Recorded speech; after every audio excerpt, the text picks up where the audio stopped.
Thank you, Mr. Chairman. Commissioner, thanks for being here. A couple things. One, I'd like to have a conversation. We don't have to do it now with your team responsible for the donor advisory fund regulations. I want to understand them better. They may be right. They may not be. I have concerns about what y'all would think are conflicts of interest that I think the market has already considered and already manages, if you will. So it's something I'd like to have my commitment on that. Thank you. So I'm sure you have been briefed about the question I have, which is the question I asked you a year ago. You got a lot to keep up with. You did respond in a letter. I referenced in our conversation a New York Post article that talked about the number of firearms and munitions that you all have at the IRS and the number of armed agents. And it went through specific numbers: 3,832 handguns, 600 shotguns, 439 rifles, 15 fully automatic weapons. So it's very detailed. I don't know where they got their information. And I think an appropriate oversight role for us is to, as a check and balance, and for the purpose of transparency to the taxpayers and to the people that we report to in the People's House, that they ought to have some confirmation of whether or not those numbers are right or if they're different. You responded with a letter and said, the inventory of guns and ammunition is consistent with other law enforcement agencies.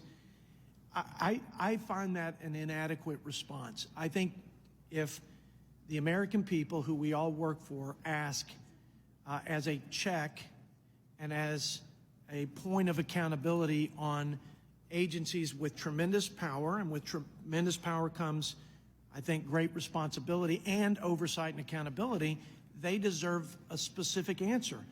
What's in the inventory? How many armed IRS agents? I'm not suggesting that there might not be some level of appropriateness, but just saying we keep up with the same standards of who? The FBI, the ATF, the Border Patrol. So I'm going to ask you again, do you have the specifics of firearms, the number of armed IRS agents, and the inventory of munitions? I think the American people ought to know that. And then we can discuss why you have it and why they exist and for what purpose. And again, there may be an appropriate need. Yeah, I would love to answer this question. First of all, I do recall the letter. I believe the letter that we sent you had a link to a public report that has the information you requested. If it did not, then we will get you that public link. I added the point that it was consistent with other law enforcement after providing the data. If I could, though, I think it's so important, if you could allow me to just address some myths about IRS and guns. First, the vast majority of IRS employees are unarmed and will never be armed. Most IRS employees are customer service reps. I like to say they're armed only with headsets, phone headsets, and most of our accountants all of our accountants armed only with calculators. And 50% of them are home doing it instead of in their offices, but that's a different issue. Second, the only people in the IRS that would ever be armed are federal law enforcement officials who investigate crimes in the context of very dangerous scenarios: organized crimes, criminals operating on the dark web, narcotics trafficking, human trafficking, terror financing, money laundering. The idea of sending these law enforcement officials to go execute a search warrant or an arrest warrant without being armed along with their other law enforcement colleagues is not something that would ever be a smart or prudent thing to do. Third, and this is about our inventory, I think it's important context, the actual discharge of any weapon by an IRS law enforcement official is extremely rare. But under federal regulations, we are required to maintain a minimum amount of ammunition for training purposes in order for them to be able to hold a firearm when they're executing a search warrant on a dangerous criminal. And so when you see the ammunition numbers in that public site, don't assume that that is ammunition that is used by the IRS ever. It's really just for training. 5 seconds left. Yep. I appreciate all that. I'll look at that link. Please. If it's in there, then I may have missed it. Yep. If it's not in there, I will get you the data. you'll get me the specifics so we can Absolutely. share with the American Yep. people so we can, okay. That's good. That's all that's all I appreciate Thank it. you. Thank you. Ms. Tenney? Thank you, Mr. Chairman. I see the ranking member is up there too, and thank you both for holding this hearing. And thank you, Commissioner. I know this is a long morning and afternoon for you. And I just want to jump into a couple of quick things. So, Commissioner Werfel, as Israel continues to fight the war that Hamas started with a vicious attack on civilians on October 7th, 2023, which includes the efforts to recover hostages that continue to be held underground in Gaza, disturbing demonstrations have swept through our college campuses and around our nation and here at home. Many of these demonstrations have been explicitly anti-Semitic, and some have called for the death of the Jewish people. This committee held a hearing in November where we heard from witnesses that explained how certain groups behind many of the events calling for violence against the Jewish people are funded through tax-exempt organizations. Multiple witnesses raised concerns that tax-exempt groups in the United States have ties to and may be providing material support to Hamas, a terrorist organization. Do you share my concern about the shocking rise of anti-Semitism on college campuses, particularly, and across our society? Well, first, thank you for this question. It is a tough question and a tough issue. And I do share concerns. I find calls for hate. I find anti-Semitism. I find Islamophobia abhorrent, reprehensible, heartbreaking.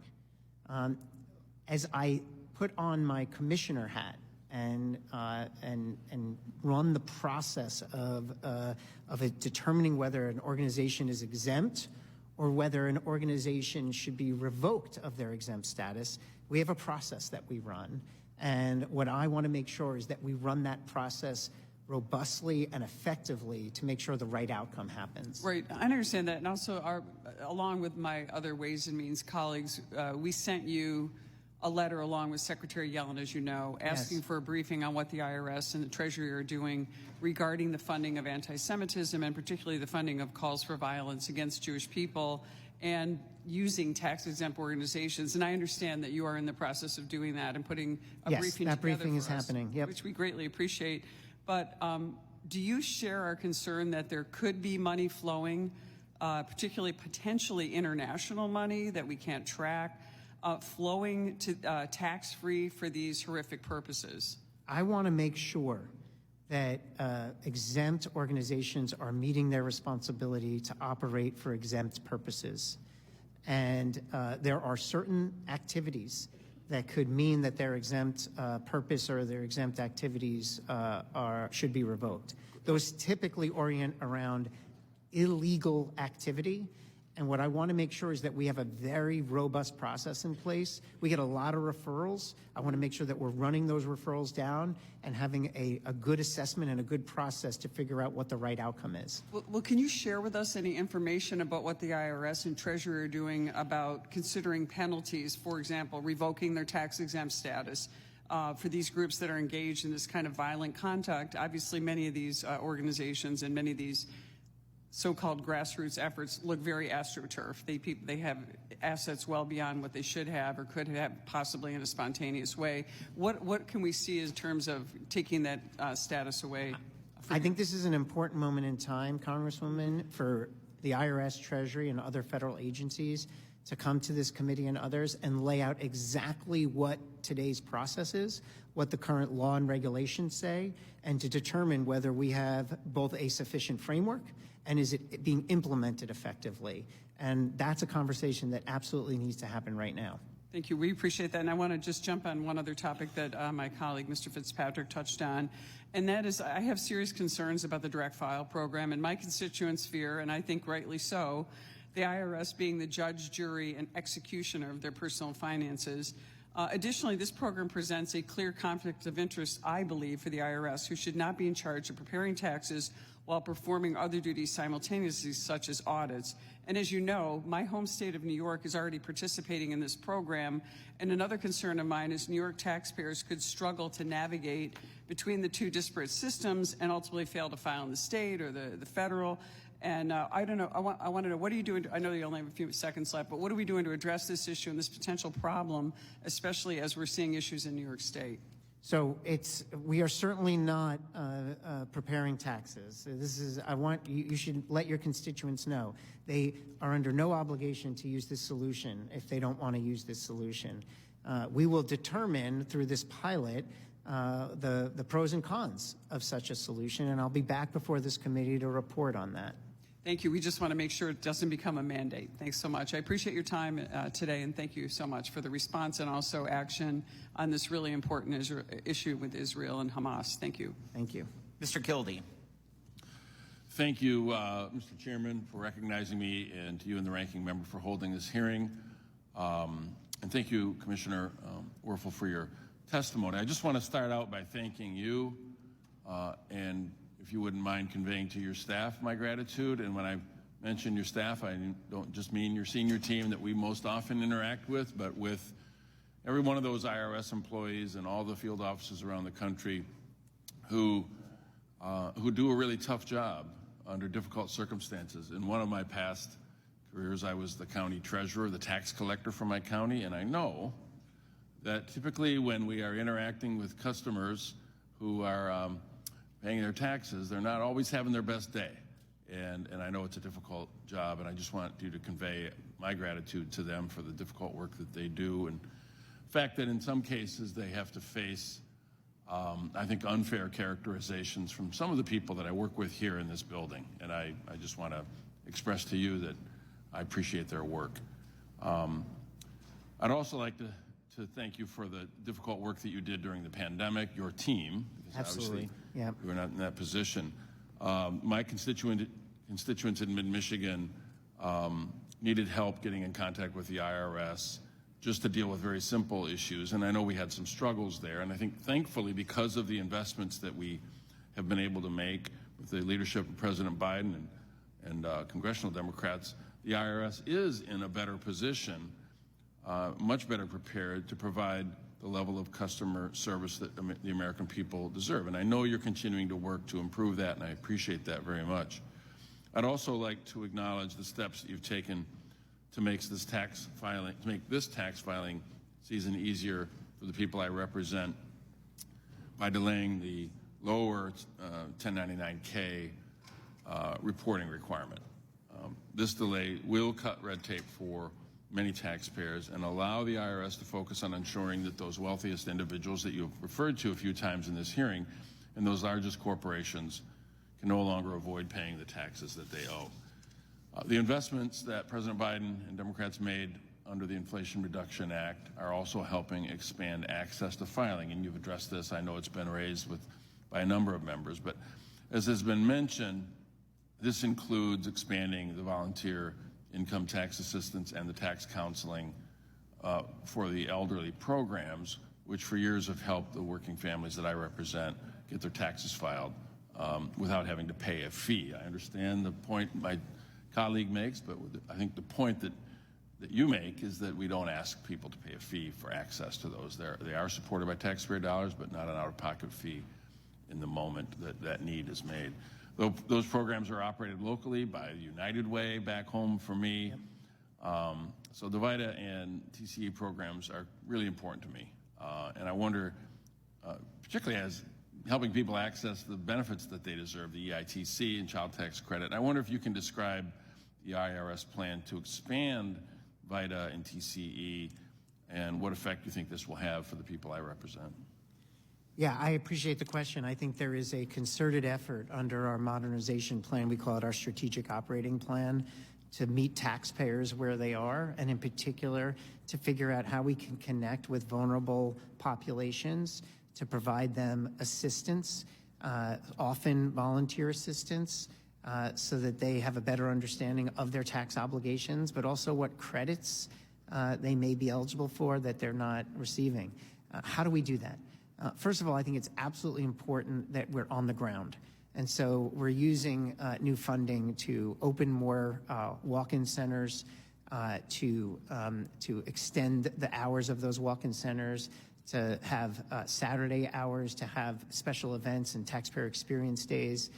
In those moments, we can really promote with other local leaders the presence of this opportunity to have a volunteer, and then other tax preparers to know that they can volunteer and be a part of our cadre of volunteers that are doing such important work. I mentioned earlier in the hearing, I participated in one such local event in Baltimore, Maryland, where you had local leaders, taxpayers, volunteers, all talking about the role of these VITA and TCE individuals in that organization and the impact that it's having. And we had taxpayers stand up and tell their stories and how life-changing it was to get the help. And we need to do more of that. Local news was there covering it. That means that we're getting more visibility into these services. Simple things that we can do, like just, for example, we recently created a new page on our website called Free Help, where we're trying to highlight and make it as easy as possible for taxpayers to learn more about these clinics and these volunteers. So there's a big investment and push to reach out to communities and make sure that the IRS is there. And I also mentioned protecting from scams, because it's typically, what's so heartbreaking about these scams and schemes is it's very often the vulnerable population that are exploited. Those that get that phone call from someone pretending to be the IRS, and they don't have an accountant to call to look into it, and they're scared. And I want an IRS that can be there for them to help them understand that this is a scam, and you need to be protected from it, and we want to be there to do that. Well, thank you, Commissioner. I appreciate your testimony. I appreciate the chairman's indulgence. You have a tough job. The people at the IRS all have a difficult job. We have a difficult job too, but at the end of the day, we all work for the same people, and I think we can continue to collaborate on ways to improve our service to them. I think we're all better off. Yeah, and I don't think I've given enough credit in this hearing to the amazing workforce, the IRS, and you mentioned it. The work they did during the pandemic was, I would say for them, they would say it's all in the brochure of being there when taxpayers need them. I think there's a lot of myths about the IRS. One that I learned as soon as I got there, IRS employees care deeply about serving taxpayers. They're passionate about it, and it's inspiring me every day. Thank you. With that, I really appreciate the indulgence. I yield back. Ms. Fishbach. Thank you, Mr. Chair. And Commissioner, thank you for being here today. Just wanted to talk a little bit about a report, and according to a recently released report from the Treasury Inspector General for Tax Administration, there's lots of long titles, entitled Quarterly Snapshot with IRS's IRA Spending through September 30th, 2023. But according to that, the IRS has spent $3.5 billion of the IRA funds. Of the $3.5 billion of IRA funds expended in FY 2023, approximately $1.6 billion occurred in the fourth quarter of FY 2023. This includes approximately $464,000 expended in FY 23 for the direct e-file, and I know that that's been mentioned before, but the e-file return system. Now maybe, so you don't have to look up everything, but what I really want to know is how the IRS is deciding what to spend the money on, and why has only 4.5% of the funds been spent, yet the IRS keeps asking for more money. Yeah, I'm glad. First of all, here's an update. We're at $4.7 billion in spent to date. We are spending it in particular early on taxpayer service, hiring more phone assisters, hiring more live assisters in our walk-in centers. We are updating our technology in our call center, adding more voice bots and automated solutions to our call center. We are purchasing more modern scanning equipment, so we're moving paperless. I mentioned we are simplifying all of our notices, and we're doing outreach to taxpayers in underserved populations. And so, Commissioner, that's all covered in that 4.5% or the 4.5 billion? 4.7? Yes. I mean, and there's other things going on in particular, and I spent a fair amount of time in this hearing investing in our infrastructure. But are you are you planning on expending those IRA funds on that? Because you keep asking for money, but yet only 4.7 is what I believe you said. Here's the issue and why we're asking for money. I mentioned it earlier, but it's really important if you'd allow. Our base budget, there's two parts of the IRS budget. We have a base budget to run our day-to-day train schedule, as I like to say, and then the IRA money, which is all about modernization, closing gaps, improving taxpayer services. That base budget is underfunding the cost that it is to run the nation's tax system on a day-to-day basis. But we have to keep the lights on.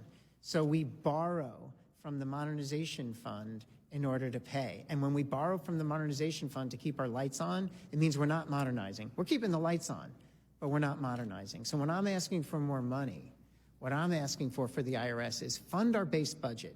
Help us keep the lights on so that we can use those modernization funds to build the tools that taxpayers want. They want a call center that has a callback option. They want a call center that has more voice bot technology so they can get to things done more quickly. They want web functionality that works like their favorite online bank account so that they can do all their transactions with us without having to call. Commissioner? Yeah. I just wanted to, in response to Mr. Kilday's question, I believe Yes. you mentioned the strategic operating plan. And maybe as you go on and on about all of those things that you're doing, maybe you could help me understand how that fits in there and how the spending fits with the operating plan. I'm sorry, with the operating plan? You mentioned a strategic operating plan. Yeah, strategic operating plan. Yeah, that lays out what I call our public to-do list.